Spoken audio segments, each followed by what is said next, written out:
رمضان المبارک کا آغاز حیدرآباد کی تاریخی بازاروں میں راتیں دن میں تبدیل۔ ماہ مقدس رمضان المبارک کے پیش نظر حیدرآباد کے قدیم تہذیب کے سنٹر اور شہر کی شناخت چار مینار کے ارد گرد خریداروں کا ہجوم دیکھا جا رہا ہے۔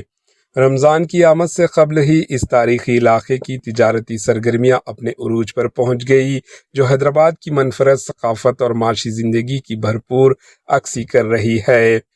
چار مینار کے دامن میں واقع بازاروں میں جاری رہنے والی چہل پہل نے ایک عجیب سحر انگیز ماحول پیدا کر دیا۔ یہاں آنے والے خریداروں کے لیے چار مینار صرف ایک یادگار نہیں بلکہ ایک ایسا سنٹر ہے جہاں سے پورے شہر حیدرآباد کی رمضان کی رونق نظر آتی ہے۔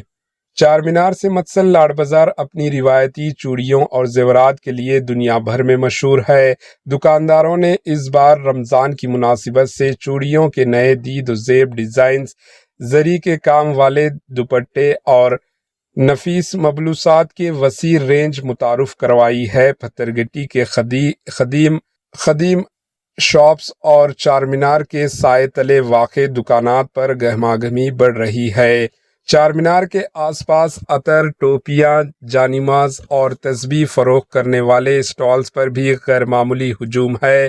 تاجر برادری کے مطابق اس سال رمضان سے قبل ہی کاروبار میں نمایاں اضافہ ریکارڈ کیا گیا۔ بڑے شاپنگ مالز کے ساتھ ساتھ فٹ پاتھ پر لگے وہ روایتی اسٹالز بھی خریداروں کی توجہ کا سنٹر ہیں، جہاں سستی اور معیاری اشیاء دستیاب ہے۔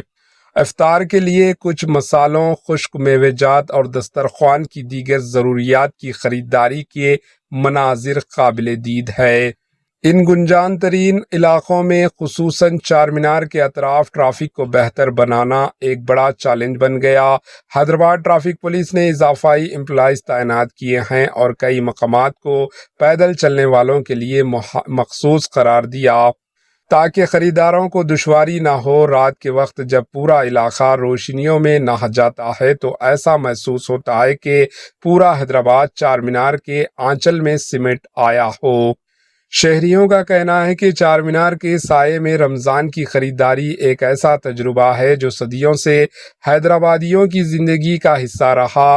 یہاں کی رونق، خوشبو اور تاریخی پس منظر اس مقدس مہینے کے استقبال کے جذبے کو مزید جلا بخش دیتے ہیں۔ Bureau report, AHN news. AHN news کے YouTube چینل کو سبسکرائب کریں اور بیل آئیکن کو دبانا نہ بھولیں تاکہ آپ کو ہر نئی آنے والی ویڈیو کا نوٹیفیکیشن بر وقت مل سکے۔